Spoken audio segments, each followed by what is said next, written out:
하나님의 은혜가 이곳에서 함께 예배하는 모든 분들과 함께 하시기를 주님의 이름으로 축복합니다. 중국 역사상에 크고 작은 나라들이 서로 천하의 패권을 겨루면서 다투던 시절이 있었지요. 우리는 그 시기를 춘추 전국 시대라고 부릅니다. 이때는 어떻게 하면 각 나라들이 치세를 이룰 수 있을까? 평화의 시대를 이룰 수 있을까? 우리나라가 어떻게 하면 잘 살 수 있을까? 그리고 한편으로는 천하의 패권을 거머쥘 수 있을까를 고민하던 시대이기도 합니다. 때문에 굉장히 다양한 의견들이 서로 교환되고 또 가르침들이 전달되기도 하랬죠.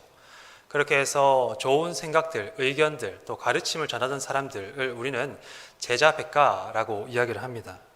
그 제자백가 중에 한 사람인 노자, 이 노자가 가르쳤던 그의 가르침이 오늘날의 도덕경이라는 책으로 전해지고 있습니다. 그리고 이 도덕경의 첫 1장의 머릿말에는 이런 말이 쓰여져 있죠. 도가도, 비상도, 명가명, 비상명. 우리말로 풀이를 하자면 도를 도라고 부를 수 있으면 그것은 도가 아니고, 무엇을 이름할 수 있다면 그것은 참 이름이 아니다 라는 뜻입니다. 좀 알쏭달쏭하죠. 알듯하면서도 무슨 말인가, 저게 과연 무슨 말인가, 좀 이런 의문을 갖게 하는 말이 아닌가 싶습니다. 흔히 사람들이 이 노자가 이야기했던 도라는 단어, 도라는 말을 진리라고도 이야기를 합니다. 때문에 노자가 이야기한 것이 진리로 하여금 진리가, 우리가 만일 진리를 무엇이다 라고 이야기할 수 있다면 그때 말하여진 진리는 더 이상 참된 진리가 아니다 라는 말로 이 도가도 비상도라는 이 말을 이해하곤 합니다. 곧 참된 진리라는 것은 말의 그릇에 다 담겨질 수 없는 것이어서 우리가 말로 표현하는 순간 진리는 그 온전함을 잃게 된다라는 뜻으로 이해할 수가 있죠. 어렵습니다. 예. 무슨 말인지 알쏭달쏭한 생각이 좀 드는데 성경도 좀 비슷한 관점을 공유하는 듯합니다. 하나님은 사람의 말그릇에 다 담겨지지 않는 분이시죠. 우리가 하늘을 두루마리 삼고 바다를 먹물 삼아도 그 하나님의 사랑, 그 하나님의 어떠하심을 다 쓸 수 없는 것처럼 광대하신 하나님은 사람의 말이나 생각의 그물에 사로잡히지 않는 그런 분이십니다. 담아낼 수 없는 분이신 거죠. 이 불타는 떨기나무 한가운데서 하나님을 만났던 모세는 하나님께 이렇게 묻습니다. 사람들이 당신의 이름이 무엇이냐고 묻는다면 내가 어떻게 대답하여야 하겠습니까? 그때 하나님께서 모세에게 하셨던 대답이 에히에 아쉐르 에히에 라는 말입니다. 하나님의 대답이 히브리어로 기록된 이것이 그 의미가 우리 말로 다 표현하기가 참 어려워서 한글 성경은 다양하게 번역합니다. 우리가 잘 알고 있는 개역개정에서는 나는 스스로 있는 자이니라. 그리고 다른 번역에서는 또한 나는 곧 나다 라는 말로 번역하곤 하죠. 하지만 이 말도 당최 어떤 뜻인가 명확하게 잘 다가오지 않는 것이 사실입니다. 사람들은 처음 만나면 자신의 이름부터 소개합니다. 그런데 하나님께서는 당신의 이름 대신 어떤 이야기들을 떠올리게끔 하시죠. 모세가 하나님의 이름을 묻기 전에 모세에게 하나님께서 먼저 건네셨던 말씀은 나는 내 조상의 하나님, 아브라함의 하나님, 야곱의 하나님, 이삭의 하나님, 야곱의 하나님이라는 이 옛 이야기에 얽힌 말이었습니다. 하나님은 어떤 이름이나 말에 얽매이지 않으시죠. 아브라함에게 찾아오셨던 하나님께서는 과연 그 당신이 누구신가? 나는 누구다 라고 본인의 이름이나 나의 어떠함을 이야기하시기 전에 아브라함을 붙잡고서 언약을 맺으시고 그 복된 언약을 수십 년 동안 신실하게 지켜나가는 행동을 이어가시죠. 그래서 그 아브라함의 하나님을 믿는 자손들은 우리가 믿는 하나님의 이름을 우리가 비록 알지 못하지만 하나님께서 언약하셨던 우리를 복되게 하시고 그 복된 언약을 계속해서 신실하게 지켜나가신다는 것을 그 아브라함의 하나님이라는 이야기 속에서 알 수 있었던 것이죠. 마찬가지로 우리가 전통적으로 하나님은 사랑이시다 라고 이야기할 때는 하나님을 정의 내리는 것이 아니라 하나님은 사랑하시는 분이시다 라는 뜻이죠. 추상적이고 관념적인 혹은 우리가 사전에서 볼 수 있을 법한 사랑이라는 말의 정의로 하나님을 구속하는 것이 아니라 성경의 이야기 속에서 또 우리의 삶 속에서 또 예수 그리스도의 십자가 위에서 하나님께서 행하셨던 그 일 가운데서 사랑받았던 사람들이 하는 고백입니다. 때문에 성경은 하나님은 어떠한 분이시다라고 정의 내린 대신에 하나님의 이야기들을 우리에게 들려주고 있는 것이죠. 그래서 누가복음과 사도행전이라는 이 두 책을 썼던 저자 역시 우리에게 성령의 이야기를 들려주고 있습니다. 지난번 우리는 사도행전 본문을 함께 살펴보며 성령의 일, 성령이 하셨던 일을 한번 살펴보았습니다. 성령은 한 사람, 성도를 변화시키십니다. 성령은 베드로를 바꾸어 놓았습니다. 예수의 죽음으로 인해 두려움과 패배한 가운데 갇혀있던 베드로와 제자들에게 찾아오신 성령은 그들이 경험하였던 예수 그리스도의 죽음과 부활의 의미를 새롭게 깨닫게 하십니다. 이 성령이 하신 일을 통해 현실을 새롭게 보게 된 제자들, 그들에게 있어서 오늘 우리가 당면한 현실은 여전히 그 앞이 보이지 않는 깜깜한 현실이지만은 그것이 더 이상 영원히 지속되는 암흑이 아니라 곧 떠오른 해에 흩어질 안개임을 알게 됩니다.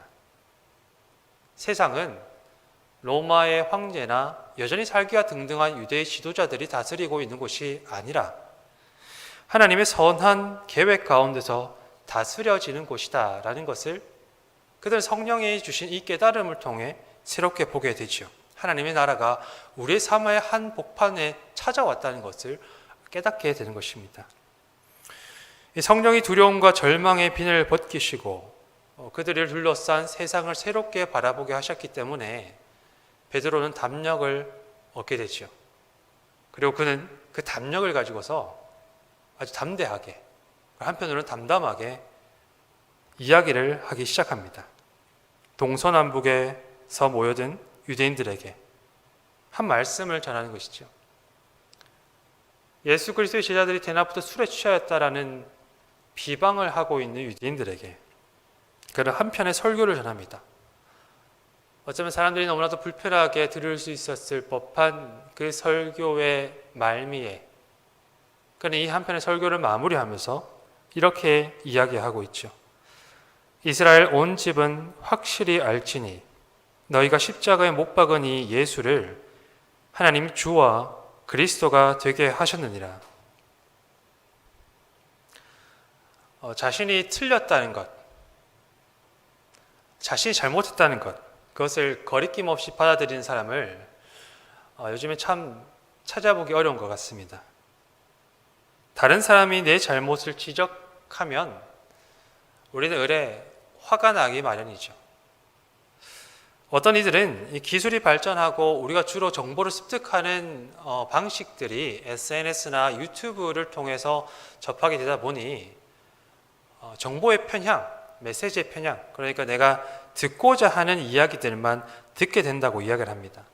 오늘날의 사정이 이렇다 보니 반성이나 성찰은 참 드물게 되고 내가 틀렸다는 사실을 인정하기가 어렵게 된 듯합니다.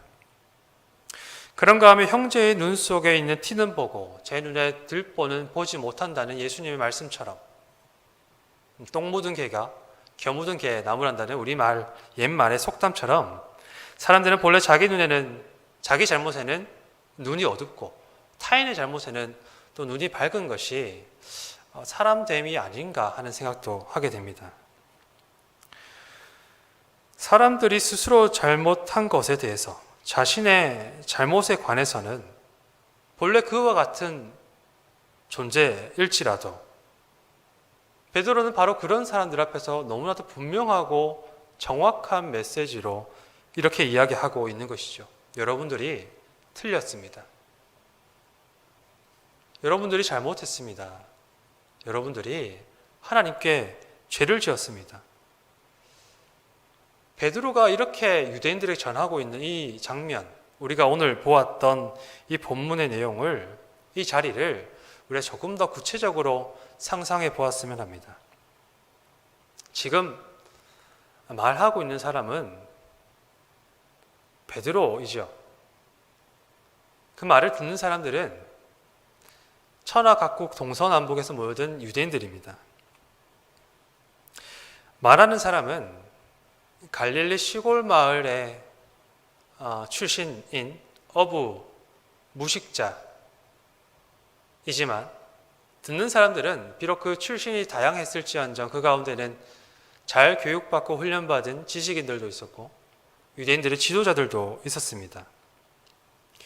무엇보다도 지금 말하는 사람은 폭력의 피해자입니다. 듣는 사람은 또한 폭력의 가해자이지요. 유대인들의 폭력에 사랑하는 선생을 잃고 지난 시간들을 실패와 패배로 경험하게 된 이 피해자가 말을 하고 있고 그 폭력을 가함으로써 그들의 사랑하는 선생을 십자가의 죽음에 넘긴 가해자들이 이야기를 듣고 있습니다. 보통 가해자들은 힘 있는 사람들이죠. 우리는 피해자들의 호소와 고발에도 불구하고 반성할 줄 모르는 가해자들의 완고함과 완악함을 매우 잘 알고 있습니다. 그런데 이 권위 없는 사람의 선포가 그들의 완악함을 깨뜨립니다. 교육받지 못한 시골 출신의 어부, 그가 했던 말에 이 선생의 죽음으로 모든 것이 실패로 돌아간 피해자의 말에 사람들의 완악함이 흔들리기 시작합니다. 너희가 예수를 십자가에 못 박아 죽였고 하나님께서 그를 부활시키셔서 주와 그리스도가 되게 하셨다라는 그 말이 그들을 찔러서 우리가 과연 하나님을 대적한 것은 아닌가 하는 마음속에 찔림이 생기게 된 것이죠. 여러분들이 죄인입니다. 여러분이 바로 하나님께 죄를 지었습니다. 라고 이 권위 없는 베드로가 말할 때 사람들이 화를 내거나 부인하는 일 없이 이렇게 묻습니다. 그러면 우리가 어떻게 하여야겠습니까?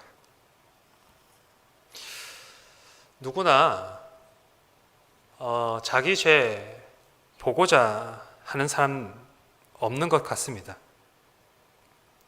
내가 죄 지었다는 사실을 인정하기도 싫지만 누군가가 나의 잘못을 지적할 때 누군가가 당신이 잘못했습니다 라고 이야기하는 것은 더 듣기가 싫지요. 그래서 사람들은 화를 냅니다. 누군가가 내 잘못, 내 허물을 들추어내고 그것들을 지적할 때면 그를 십자가에 매달고 싶어하는 것이 인지상정인 듯합니다. 사람들이 자신의 죄에 관하여서 얼마나 완악한 마음을 갖고 있었는가. 이 완악함을 옛 예언자들은 아주 잘 알고 있었습니다. 호세아는 이스라엘의 죄악을 선포하며 이렇게 이야기하고 있죠.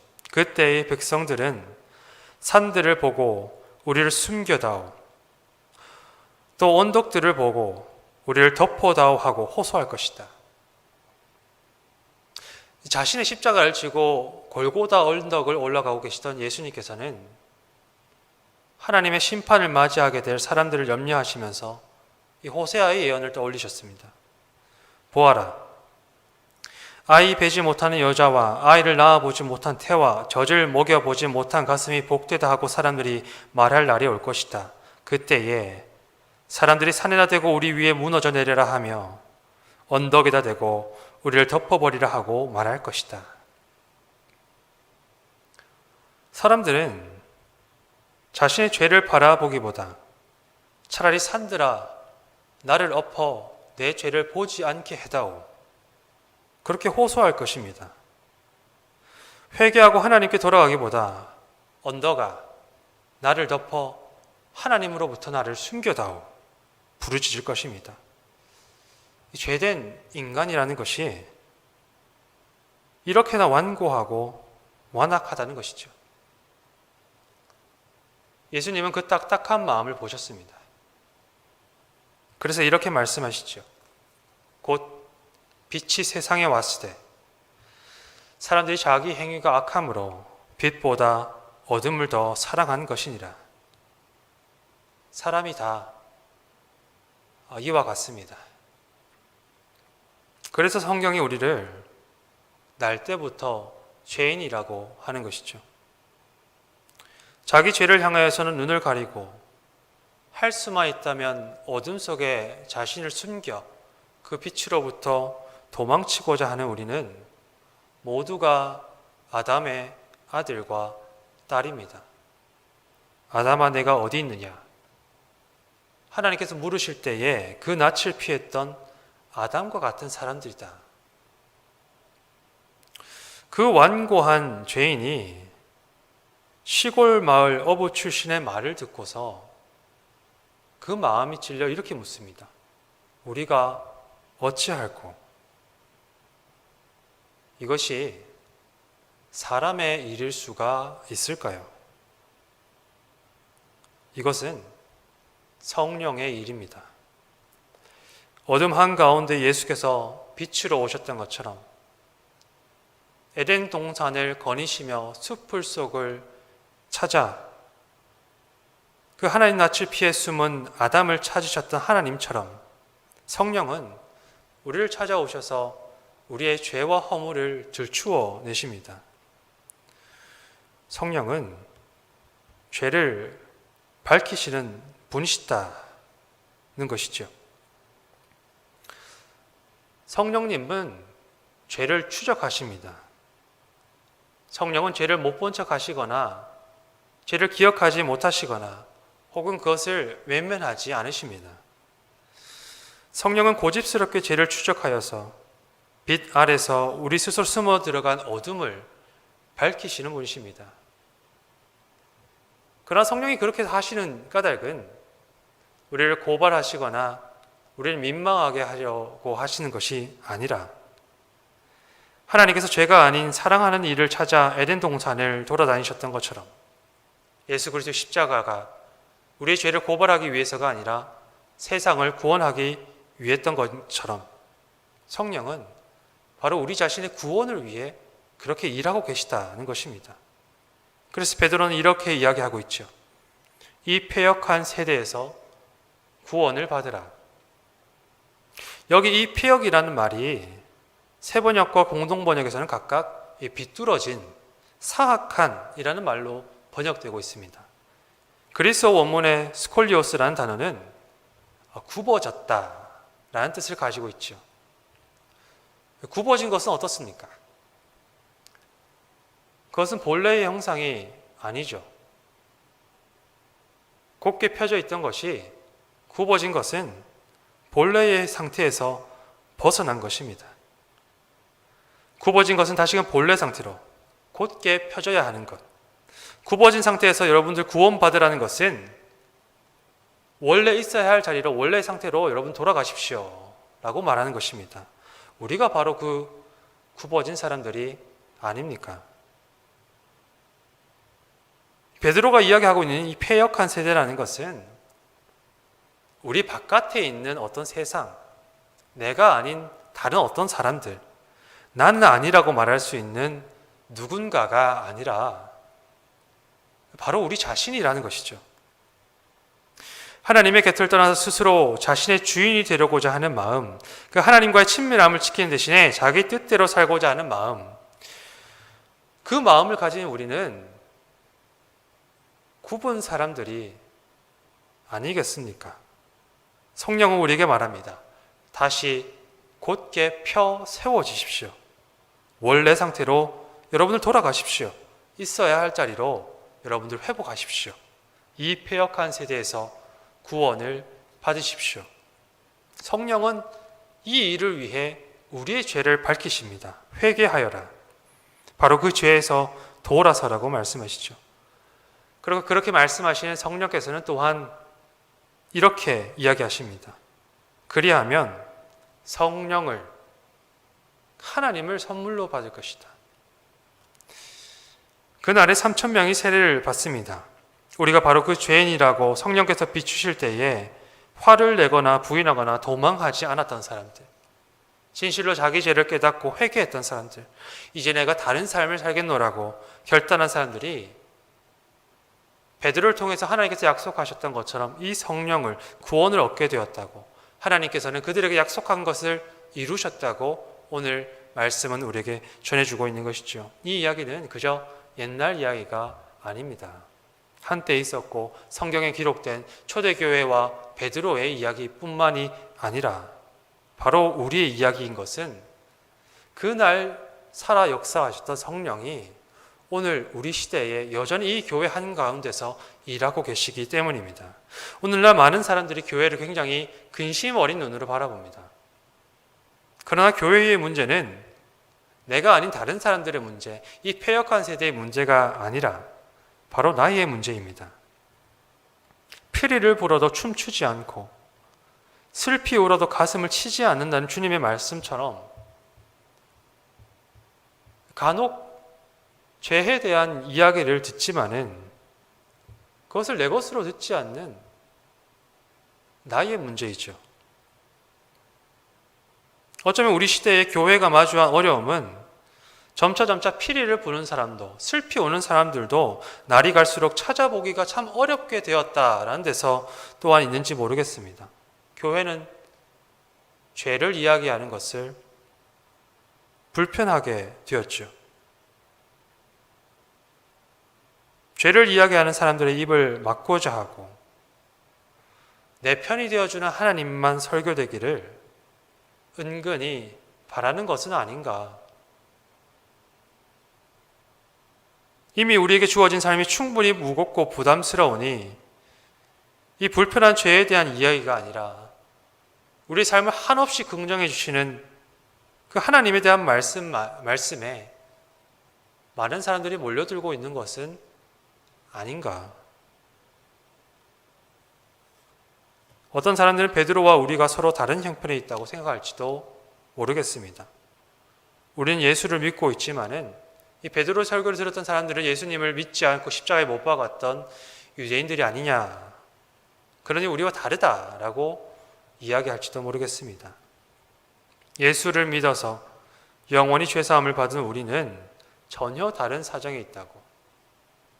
사람들은 그렇게 단번에 회개로 모든 죄를 용서해 주시는 하나님으로 정의 내리고 그 마음에 평안과 안식을 얻고자 할지 모르겠습니다. 그러나 분명 성경은 이야기하지요. 믿음으로 의에 이른다. 그러나 또한 날마다 너희 구원을 이루라고. 이 패역한 세대에서, 굽어진 세대에서 날마다 구원을 받으라고. 물론 우리가 자기를 깨끗하게 하려는 욕심에 죄의 강박을 갖는 것이 결코 건강한 신앙이라고 말할 수는 없습니다.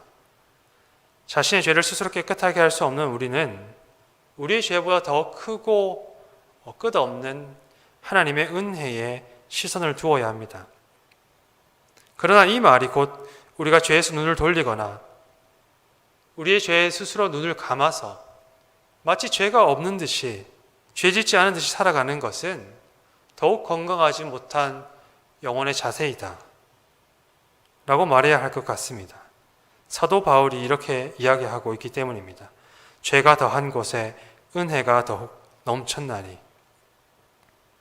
우리가 자신의 죄인됨에서 자신의 죄에서 눈을 돌리고 못 본 척한다면, 성경을 통해 우리의 죄를 드러내고 비추는 성령님의 일을 회피한다면 그 죄로부터 우리를 구원하셔서 끊임없이 당신의 곁으로 이끄시는 하나님의 은혜 역시 우리가 알 수 없다는 것, 우리가 죄를 이야기하지 않는 것, 우리 자신의 죄를 들여다보지 않는 것, 그것이 당장 우리 마음을 편하게 해줄 수는 있을 것입니다.